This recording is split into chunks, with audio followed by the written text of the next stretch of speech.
Grand Hood Rising, Kings and Queens, Trap Witch here in Atlanta, Georgia, coming to bring you a full moon in Sagittarius reading. For those of you who don't know me, I am the Trap Witch. I am an intuitive healer, intercessory, somewhat of a shadow worker, high priestess. I help people go into the shadows of their life and anything that they might be feeling like they're struggling with, things that stigma, taboo. I like to deal with the harder stuff, not all the love, not all the light all the time, and help people pull out the tools and their power to build a bridge over their obstacles and their hard times. And a lot of my clients, regardless if I've been with them through their hard times, I stay with them into their good times, and we figure out strategy and how to continue to pull out our highest selves, our best selves, and continue to show up for the game and the market that is life. So for those of you who are new to my channel, my page on Instagram is The Trap Witch, TheTrapWitch. If you'd like to book a one-on-one session with me, you feel compelled after the reading, if anything resonates with you and you want to get more information, advice, mentorship, counsel, anything reading on something personal to yourself, feel free to visit my website, www.thetrapwitch.com, and you can book it. And then from there, we can secure your time and we can get her done. One thing that I really do pride myself on is when I come into sessions with people, I work with a lot of women and they fangirl me a lot, but I just feel like, you know, the homegirl, whether you're a male, female, it's homegirl healing, creating safe space. A lot of us have friends that, you know, even so, we can't come to them with some of our problems and our issues, and we don't want to feel judged. We don't want to feel like we have to hold back. And I really just love to create this dynamic of, you know, what would that friend that we need in our life tell us? And some of us don't have those friends that we need that can help us tap into our better senses, tap into our higher power and intuition, and help us and guide us. And I've had a lot of great people in my life who over the past couple of years have helped me do that, including myself. You have to become your own best friend often on this journey. And if you are having a problem with that, I do also help people learn how to use tarot, oracle cards, and just their intuition to connect the dots so that they're not feeling so alone, even if they are in isolation. Okay, enough rambling. Let's get into full moon in Sagittarius, the Archer. I actually don't have many Sagittariuses in my life, but I got hella Sagittarius on my chart. My Mars, my masculine energy, is actually in Sagittarius, and I have Saturn and Uranus. So I got 3 things on my chart in Sagittarius. And it's so funny. I'm gonna shout out my astrologer, Marilyn Hammer, Outer Space Witch. Funny enough, she just sent me an email before I started this video, and she is so in tune with me. It's really creepy. She'll send me updates of certain things, and she's so on point and in tune with me and knows when I need something. And with all this Sag energy, I'm feeling it, and she was so on point with what she sent over. So check her out too on Instagram, Marilyn Hammer. Her name on there is Outer Space Witch. Great with natal charts. If you don't understand a fucking lick of astrology, she will break that shit down in just such great terms that makes it so much more easy to learn your chart and understand yourself. So shout out to her. But let's get into this reading. I didn't really look into or read into what full moon in Sagittarius was going to bring about, but I want to go ahead and tap into the energy myself, see what comes up, see how we can be using this for healing, for progression, see how moving into, you know, these more hot summer months, how we're going to be using it to the utmost capacity, because right now, you know, summertime's that time a lot of us like to flip-flop on ourselves. People are outside, it's warm, there's distractions, and one thing I love to do during the summertime is remind people that just because it's hot out, the kids are out for school, you know, all of these things, it's no reason to fall off of your healing, because come fall, come winter, the work that you were still doing in the spring and summer are going to feed you as you go into that harvest season. And we don't want to be short on our harvest. We don't want to be in a place of feeling in lack. So let's go ahead, because, you know, Sagittarius energy to me, like one of my favorite Sages, and, you know, people can take him or leave him, is Jay-Z, December 4th. Funny enough, same day as Shango, the Orisha's feast day in the religion of Santeria that I'm a practitioner in. And Shango is my father. You know, Sagittarius, I've touched on this before, and people didn't like that either. You know, Pablo Escobar, Sagittarius, and Sagittarius women, like, are just powerhouses. We, you know, big personalities. A lot of them, they don't hold their mouths. They say what they mean, and they mean what they say. You know, whether, like I'll drop names, whether you like them or not. We have Nene Leakes, we have Evelyn Lozada, we have Miley Cyrus, Christina Aguilera, Britney Spears, and the list goes on. And the thing about the Sagittarius for me that's coming up with all of these people is that, you know, they don't hold their mouths. They just, it might be offensive, it might hurt people's feelings a little bit, but oftentimes there is a truth with that. And to be, you know, the archer in our lives, to hit our marks, it's going to take intention. And when we know where our intentions come from, we have to often, like, stand in them and stand by them. Because I think what happens sometimes is that it's hard for us to stay in them and by them. And so therefore, we allow people to tell us where to point our intentions and how to hit our marks, and that's why we end up missing them.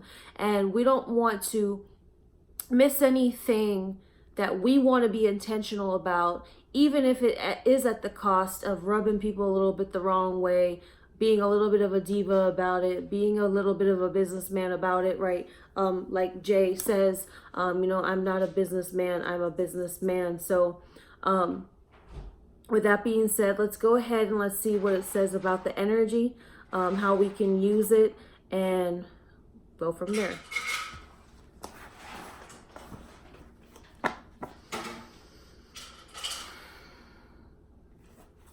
Spirit, I call you in on behalf of the collective, and I ask for the highest good of all those involved with harm to none. I ask for clarity. I ask for clear perception. I ask Alegua to open the roads to clear, precise messages. Ooh.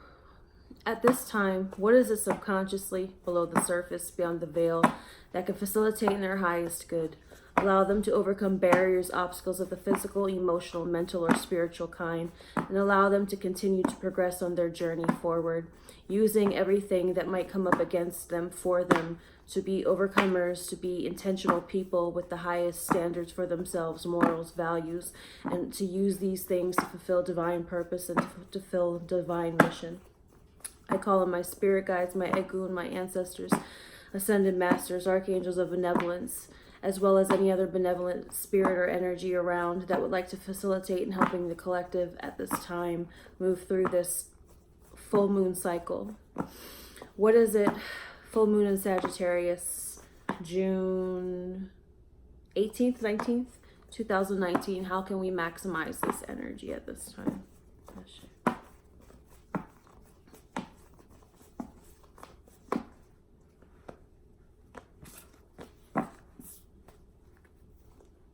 Uno, dos, tres, cuatro, cinco.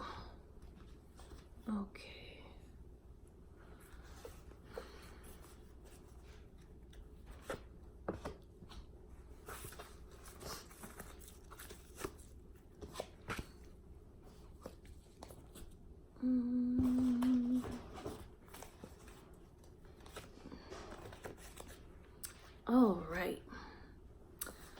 First card, Lakshmi, bright future. Stop worrying. Everything is going to be fine. Lakshmi, the Hindu goddess of wealth, prosperity, beauty, a lot of things to do with wealth and abundance. And next to that is clairsentience, Archangel Raguel. Notice your reoccurring physical and emotional feelings as they signify divine guidance. Okay?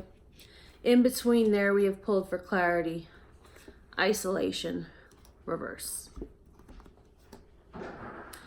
Look at the isolation card. There's a bird. He has landed on the ground. He is looking away from the others, the two others that he has decided that he is moving away from. Now, if you look at this, he's looking almost back behind him. With the card coming up, first card, Lakshmi, bright future. Stop worrying, everything's going to be fine. What now, in order to look forward to this bright future, to look to the future, does it require? Isolating yourself, taking maybe that one last look back, or taking a look over your shoulder and not worrying, not having anxiety, trusting your gut that you are making the right decision to separate yourself, isolate yourself, especially from the things that are just not the direction of maybe where you are going.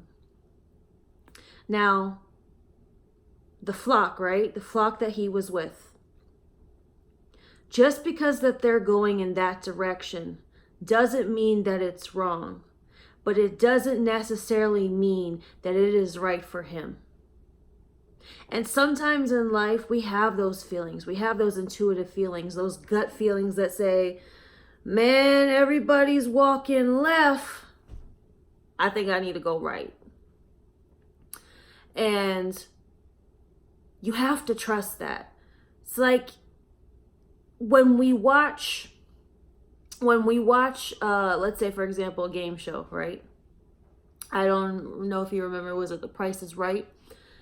And The Price is Right is a guessing game. Sometimes you take a chance. It's all based on trusting your gut, trusting your feelings, trusting that with that decision that you're making, because even when they would line them up, right? Maybe you have 3, 4, 5 people, and there is a car that's sitting there on the stage, or there's just a random box, and everyone's guessing between 100, 200, maybe this person's guessing 3 and 5, and maybe your number that you're guessing is just really outlandish. It's really different. It's really separated, isolated from the rest.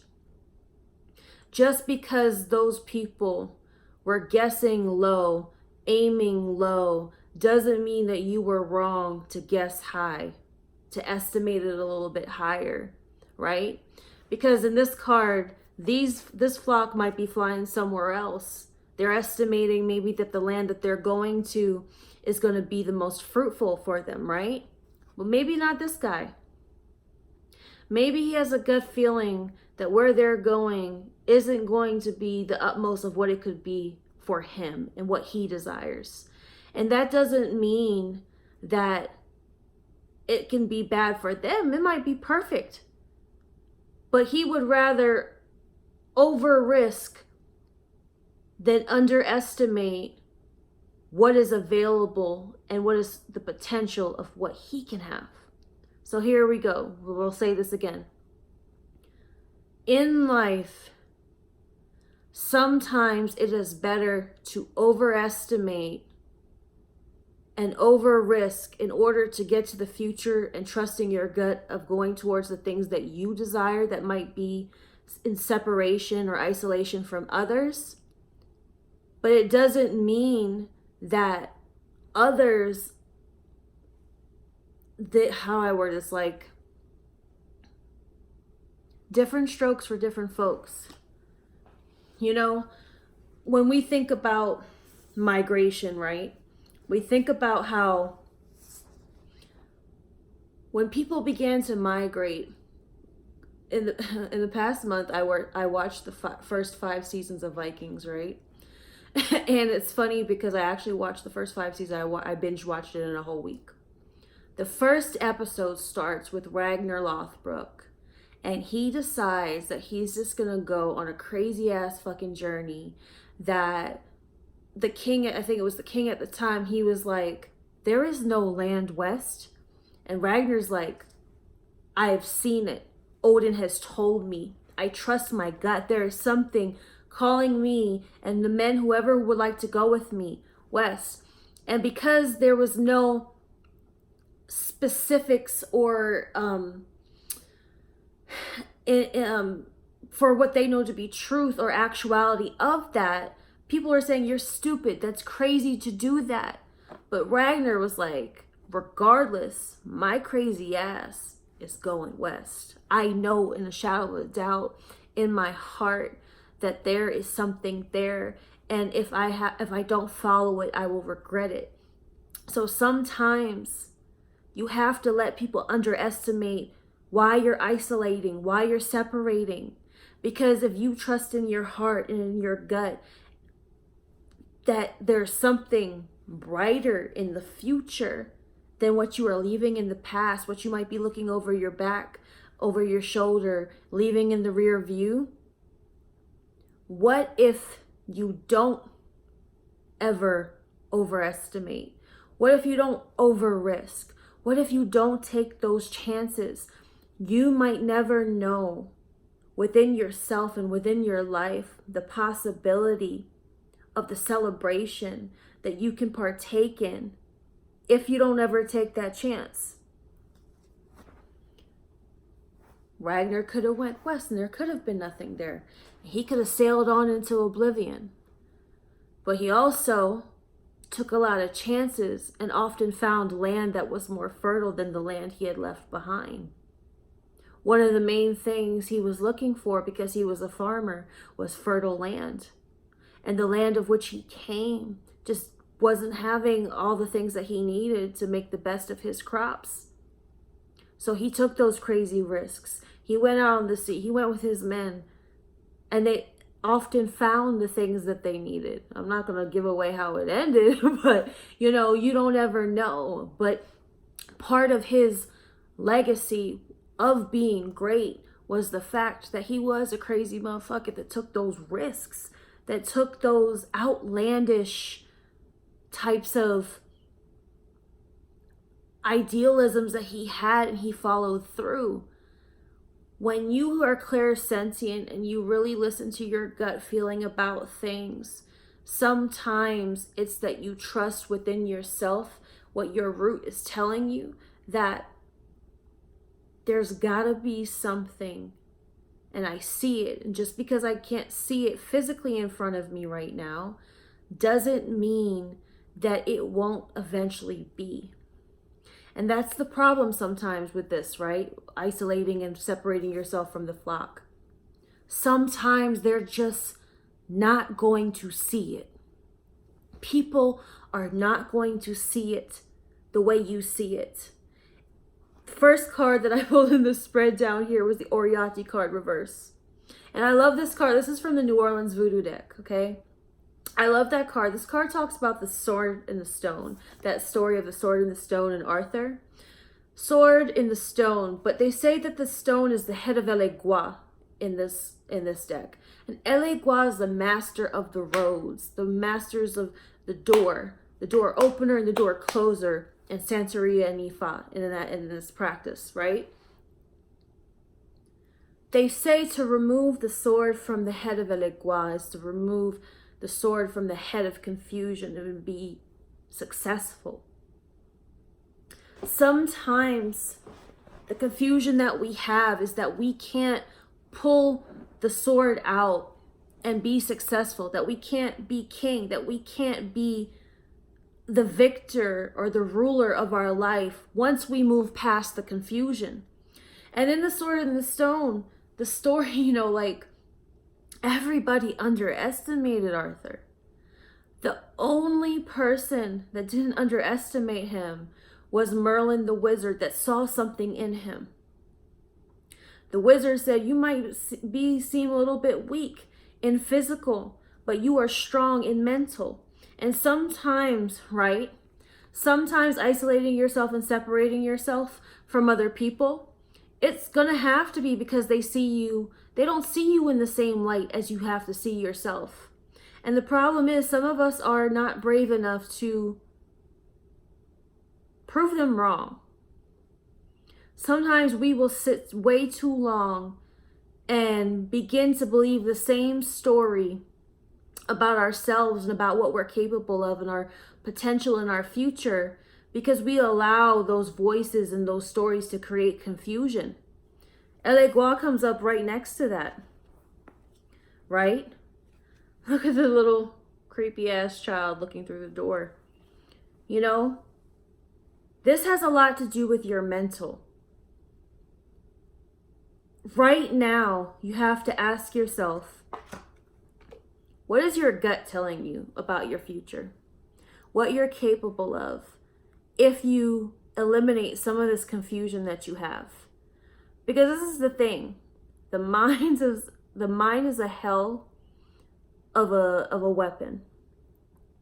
The mind is a hell of a weapon that if you can learn to use it to cut through the bullshit and the obstacles and everything in your life, you will find that it becomes the sword that fights all of your battles. Mental clarity is a sword. Mental clarity is a sword that cuts through all your battles. And knowing how to use your sword and knowing that you have the capability to do so is going to take a lot of confidence. It's going to take a lot of confidence. And I feel like you have to have a lot of confidence to isolate yourself so you're able to know how to cut through your situation. And you can't have a clear mind with people trying to cloud it, including yourself.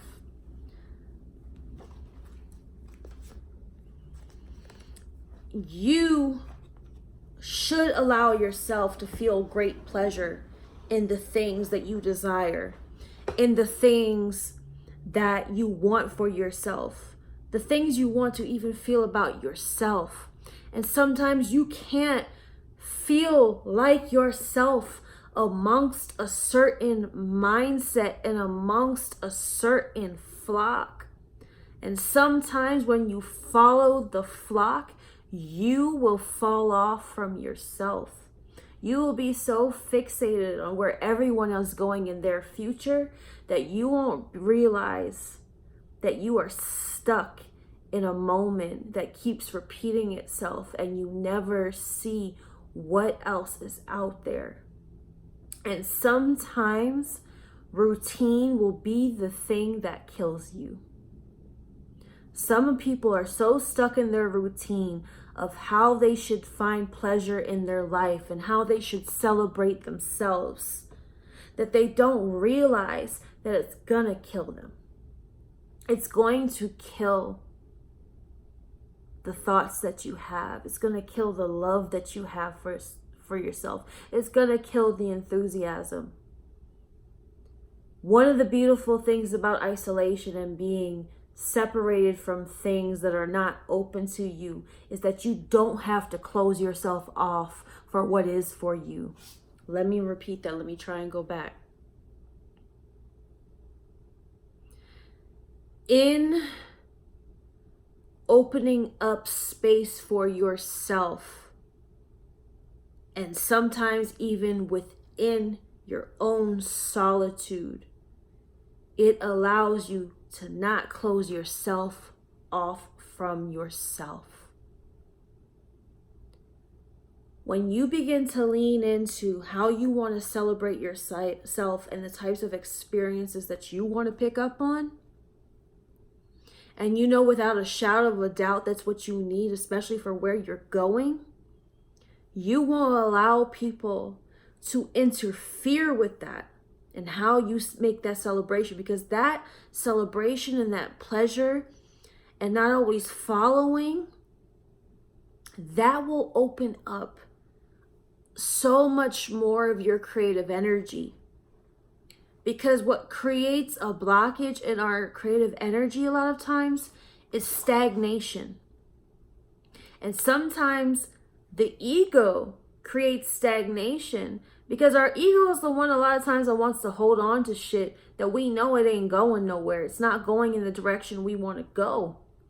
So in order to be in celebration sometimes and the utmost potential of our creative energy, we have to learn how to isolate and separate stuff from stuff that our ego's attached to. Because often that gut feeling, sometimes you're like, oh, what is that? It's trying to tell you. Sometimes them gut feelings of insecurity when you're around people, it's not really because you're afraid. It's trying to tell you you're in danger. It's trying to tell you you are in danger. And not danger because these people are dangerous. But it's a dangerous conflict of interest of really where you're supposed to be. Sometimes you ain't supposed to be stuck here in this present moment with these people. You're supposed to be stuck in the, not stuck, but working in the present moment in your solitude towards things that are really going to allow you to pick up what it is you need for your purpose. And like I said, regardless if you do not like this man or not, Jay-Z is someone I admire for when it's time to pick up what he needs for his purpose. He ain't afraid to drop a motherfucker. He ain't afraid to isolate. He's not afraid to separate himself from what other people are doing. Because what other people are doing ain't always finna work for you, for where you're trying to go. And if you're trying to create a brighter future for yourself, sometimes you already have to be in it. One of the things that I have found sometimes is that I'm so far ahead in my ideas that sometimes people can't connect. Meaning, sometimes it takes a moment for people to catch up to my ideas because I'm already here. But it's better for me to be up here creating a path than to get stuck behind and don't create one at all. Sometimes people have to go ahead and worry about who catch up to them later, who gonna meet them there later. But you might miss out on your purpose. You might miss out on your calling. You might miss out on what you deserve to have pleasure in your life if you ain't afraid to go ahead and sometimes go without others.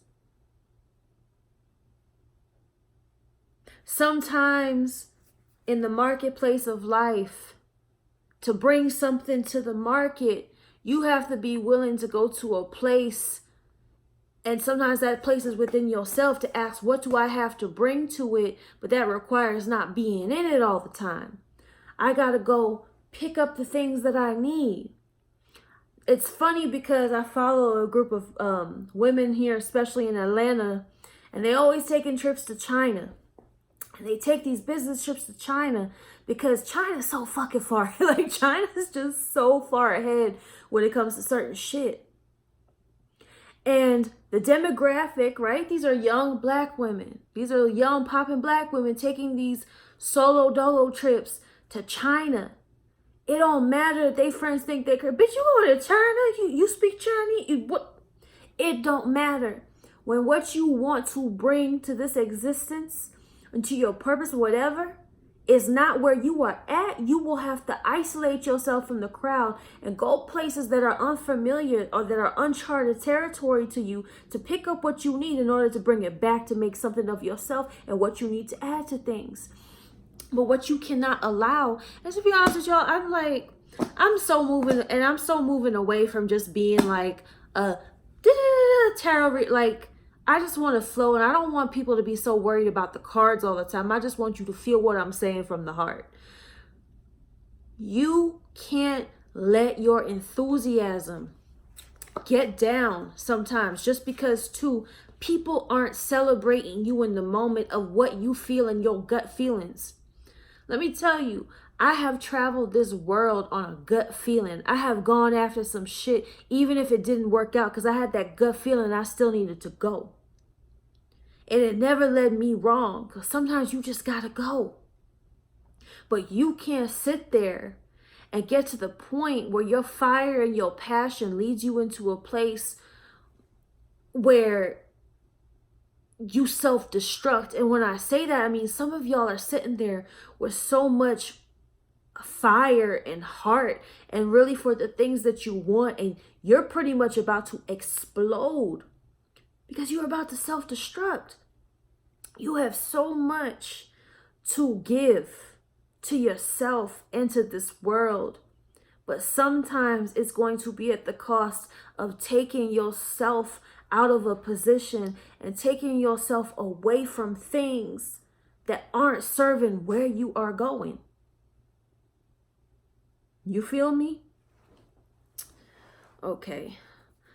I want to pull open from this book, but if y'all see how I have this fucking phone rigged up right now, I'm holding it up. Oh shit. It's on the book. Hold up. We about to look at that shit.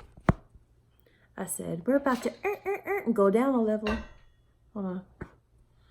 We'll prop it up with the candle. We just freestyle real good here. I don't have a professional setup. It don't matter. Y'all here to hear me talk anyway, right? Trap Witch need to do a podcast. We about to get into some podcasts soon. Okay. We're going to pull from... Oh, shit. You saw my lace coming out. I ain't got this bitch all good. Oh, well. All right. We're going to pull from Become a Better You, 7 Keys to Improving Your Life Every Day by Joel Osteen. Okay? And it's funny because I ain't never looked really at the back of the book too hard. But it's funny because it says, no matter where you are in life, you can be better. I almost feel that's the word right there. No matter where you are in life, you could be better. So if your gut is telling you right now, I'm good, but bitch, I could be better. And sometimes you're going to feel that in so many scenarios. You're going to feel that in love, in your friendships, in your job. You're like, you know what? I am where I am, but I could be somewhere else. I'm doing okay, but I could do good. I'm doing good, but I could be great. I'm doing great, but I could be fan-fucking-tastic. You can always be better. So in bettering yourself, what do you have to be prepared for? Because if you don't prepare yourself for greater things, you can't fit into them. If you don't prepare yourself for greatness can't fit into you. Okay? You have to be willing to go a little bit further than you thought was possible.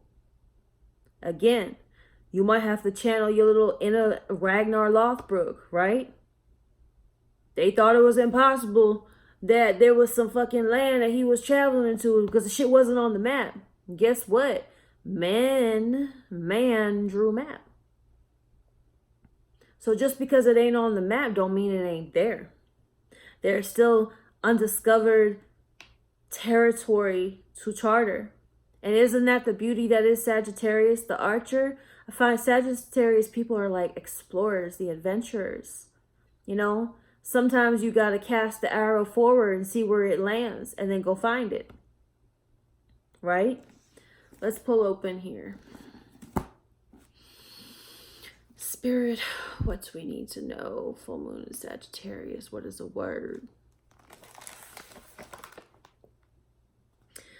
Following the devastation of Hurricane Katrina, I was watching a special news program one day as reporters were interviewing people in New Orleans who had gone through the hurricane. Person after person told his or her story, and most of them were extremely negative and bitter, blaming other people, blaming the government, blaming God. One young woman stepped up to the microphone, and I could tell immediately that she had a different attitude. Whew, she had a big smile and her face almost seemed to glow. The reporter asked her somewhat sarcastically, "Okay, tell us your story. What's wrong?" I'm sorry, look. This shit's so funny. Look, my wig done. Keep catching my lash. Okay, what's wrong? She says, nothing's wrong, the woman said. I'm not here to complain. I'm simply here to thank God that I'm still alive and I have my health. I thank God that my children are okay. The reporter was taken back. Everyone else had been complaining about not having electricity or water. It was more than 100 degrees and they had no air conditioning. The reporter probed further. Well, what about your power? Do you have any air conditioning? The woman said, no, I don't have any power. I don't even have my home. It was swept away in the flood.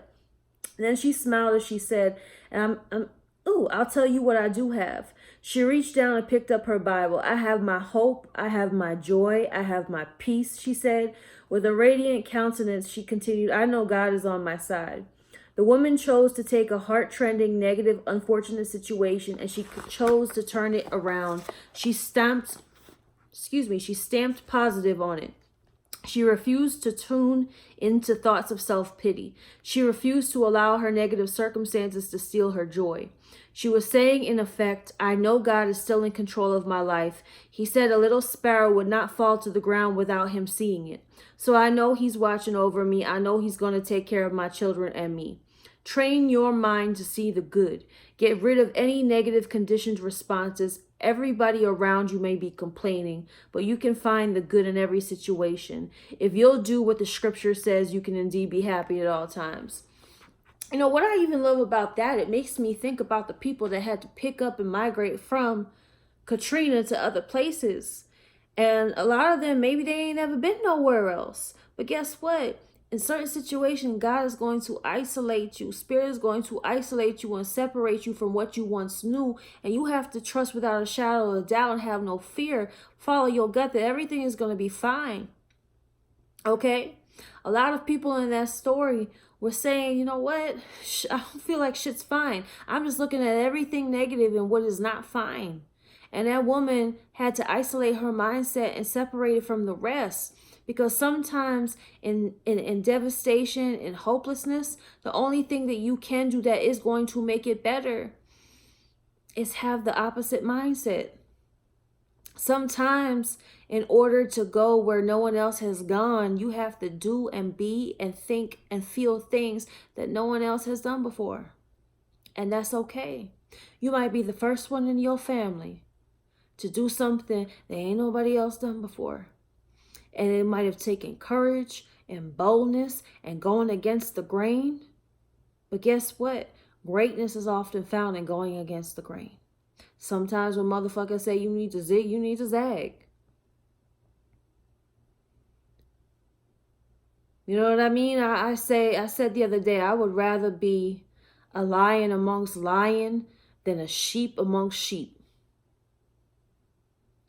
I would rather be a lion amongst lions than a sheep amongst sheep. Because often sheep need to be led, right? They need to be led. And when shit breaks out, they get scared and they run. They're lost, they're confused, they just, I would rather be a lion amongst lions than a sheep amongst sheep. So I'm going to ask you, in the situation, if that you have comes up that is speaking on that you have to isolate yourself away from the sheep to become a lion, the people who look at the negative side, they can't see your side. They're maybe like, oh, fuck what you talking about? You going west to find what? You can, you doing what? Like, let them underestimate you. Let them think that you're going to remain a sheep. And when you come back, you will be a fucking lion among sheep. And they will be looking up like, damn. He said he was finna do that shit. They did that shit. If you know your future is brighter than your present and brighter than your past, you will do what you need to make sure that it turns out that way. And at what cost? It might be isolating yourself. It might be going into the wilderness.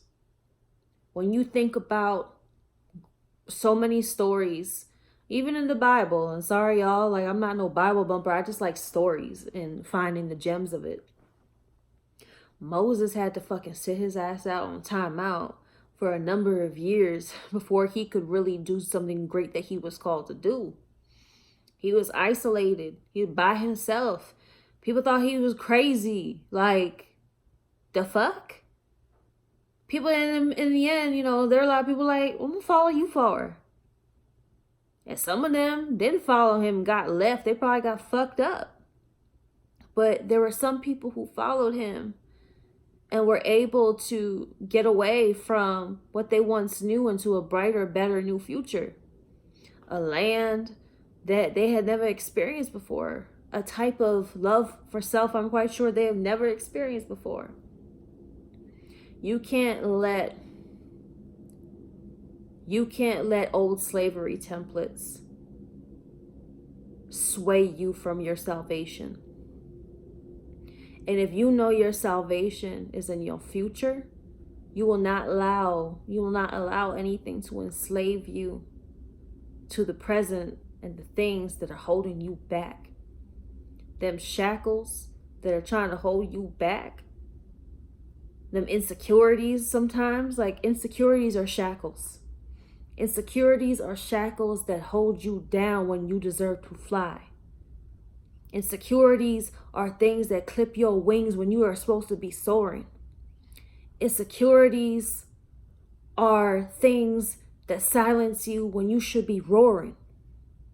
So next season, okay, if you know in your future is looking bright, start walking towards it. Put some motherfucking shades on. Walk towards that shit. But it's better to put some shades on, prepare yourself to walk towards that light and greatness than to pretend to be blind like you won't ever see that shit. Because a lot of people in your life, they might be blind to it, but don't you dare go blind too. Hallelujah, holla back. Ooh, all right. I don't feel compelled to leave y'all with no meditation or nothing. I just think y'all should meditate on that word. Sagittarius, man. Full moon of Sagittarius. I feel like go big or go home. You know what I'm saying? When you think about like a story, like I said, back to Jigga Man. He was just a boy selling dope on the block. He probably had to believe in himself more than anybody else in his life at that time to believe on him. And guess what? First hip-hop billionaire. I don't give a fuck what anybody says about what he might be into, whatever. I'm just saying you need to look at the mentality. Regardless if we feel people are a villain, even the villain you can take notes from. Anybody in this life you can learn a lesson from. And sometimes some of the biggest success stories are people who overcame adversity when just the odds weren't on their side. What they did with that, that's on them. But there's still a lesson to be had that sometimes you cripple yourself because you ain't got no courage. Because courage is a hell of a catalyst. And sometimes the only thing right now that's holding you back right now, the only fault you might really got right now, what's your fault is you got too much fear. So what is your gut telling you about that future of yours? Is it bigger than where you're at? Is it bigger than what you currently got? If you know in your heart and in your gut without a shadow of a doubt, then you will do what you need to do by any means necessary to make sure you see that through. Ashe. All right, y'all. Any of you who feel compelled to book with me, like I said, www.trapwitch.com. Hit the book button. Then you will follow your directions to secure a date. The directions are on the site. You need help coming up with a plan, weighing your options, making some decisions, learn how to connect to that intuition. Because what I do is I like to leave people better than I found them. And what I like to do is help people connect to their own power and their own intuition. I don't want people to have to need me forever. You know what I'm saying? At some point, I want everybody to be their own guru. That's what you're supposed to be anyway. Be your own guru. Be your own intuitive. You know, get to that point where you are trusting yourself, because a lot of times these relationships we have in our life, they're hella codependent. And that's why you have to isolate yourself sometimes and separate yourself, because if you don't ever gain that independence, everything you do in this life is going to be dependent on some shit that ain't got nothing to do really with what you really deserve. Codependence will keep you in cycles of some shit you don't deserve, in a life that you don't deserve, because you deserve more. You deserve better. You deserve a bigger celebration, a bigger party. You know what I'm saying? What do you deserve? And based on what you deserve, how are you going to stay determined to get there? And what you have to do is stay away from things that deter you from that determination, things that come down on that. I'll be damned if I wake up every day for the next year by myself, as long as I'm not distracted from my destiny, because I am determined to see it through. Are you? All right, y'all. Love, light, lots of good shit. For those of you who have been hovering, like I be saying, stop procrastinating. Stop wasting fucking time. That's some shit you could be doing some great groundwork with, and setting up the blueprint. Start building a new architecture and foundation and structure in your life. All right? You need help? Holla at your girl. All right, loves. Have a blessed, beautiful full moon in Sagittarius. Bye.